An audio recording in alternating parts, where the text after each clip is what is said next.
G'day all. Today I've got a Tedelex TE-7000 40 channel AM SSB base station from back in the day. This is a Cybernet chassis built by obviously Cybernet Systems in Japan from 1976 to 78, 79, somewhere around there. Cybernet radios didn't last all that long on the market due to the fact that, of Dynascan, which was the President brand, and then became Uniden. Now, a lot of different Cybernet radio chassis were made, but it seemed to be that the people's choice, the people had spoken, and everyone went with the 858 board, you'd remember, and also from then on, once the 858 board was taken off the market due to the FCC in America getting their knickers in a knot about people's ease of which they could do extra channels, probably a bit more power and everything like that.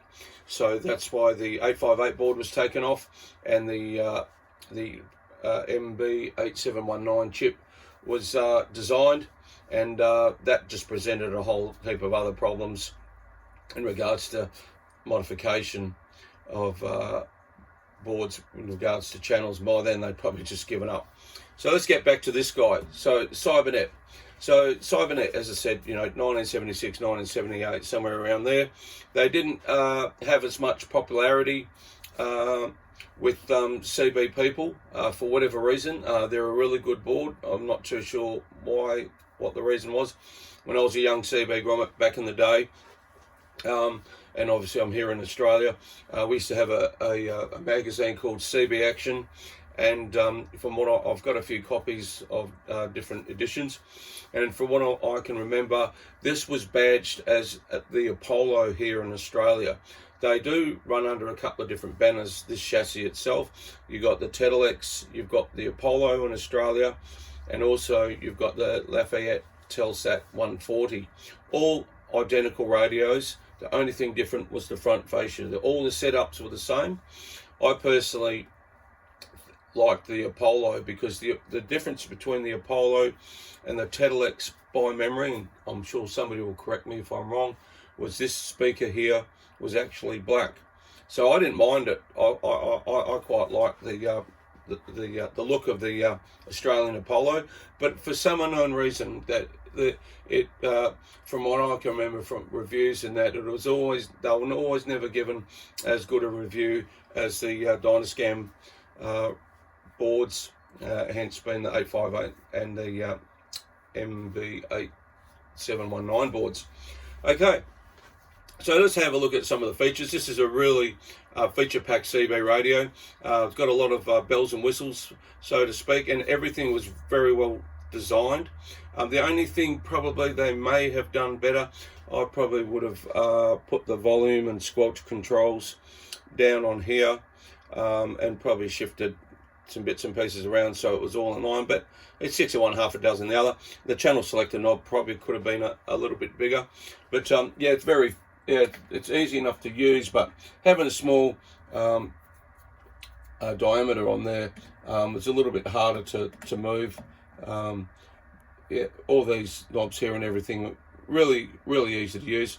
So we'll go through some of the features. Of course, you can see them. A lot of people already know this radio. I'm not going to bore you to tears with all that stuff.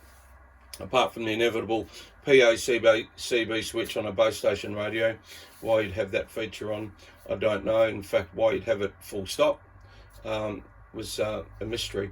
Okay, so you've got the noise blankers, the automatic noise limiter, the SWR bridge, also for the SWR there as well.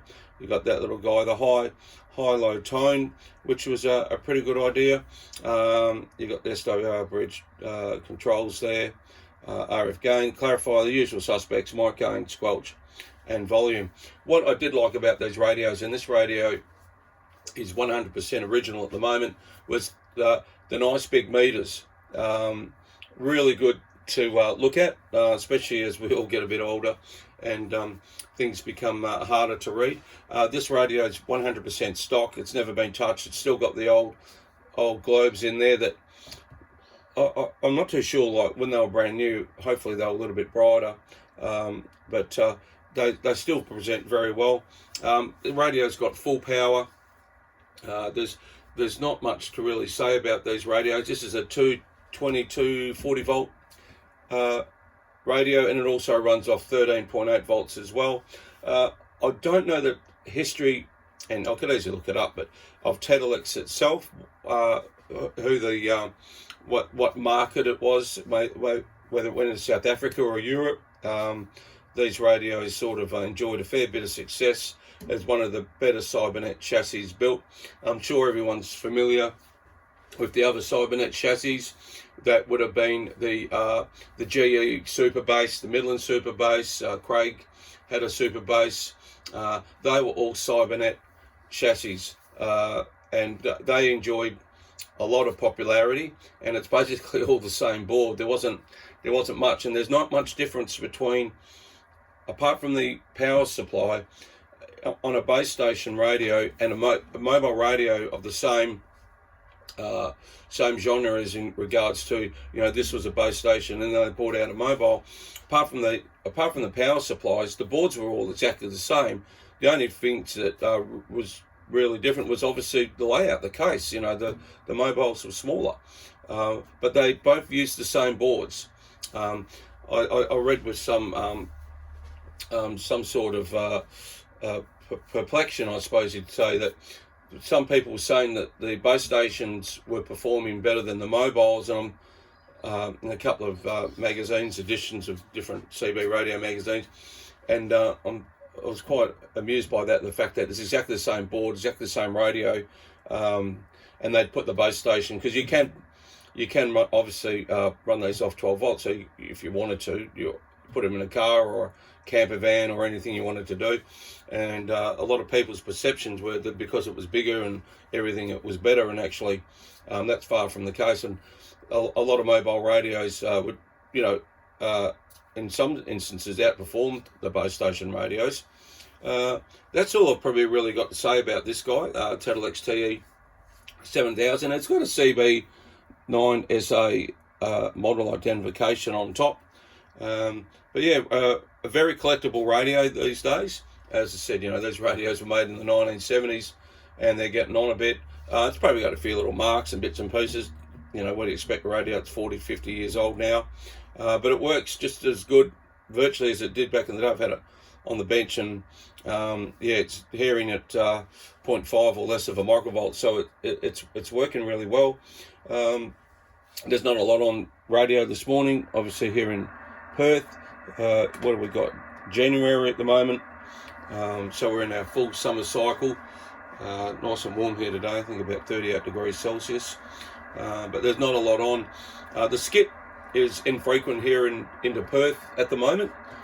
It will come in around 8-9 o'clock, which isn't far off now, and it will last a couple of hours, then it will die off. The best skip season I believe, for Perth, for CB radio and 10 metres is around March, April, May. We really have a really good time where we're entering into our obviously our autumn or our fall, depending on where you are, and the northern hemisphere is entering into spring and summer. So you've got that lag over of heat and what it does up there, and the different the tropospheric layers and the ionosphere and all those types of bits and pieces.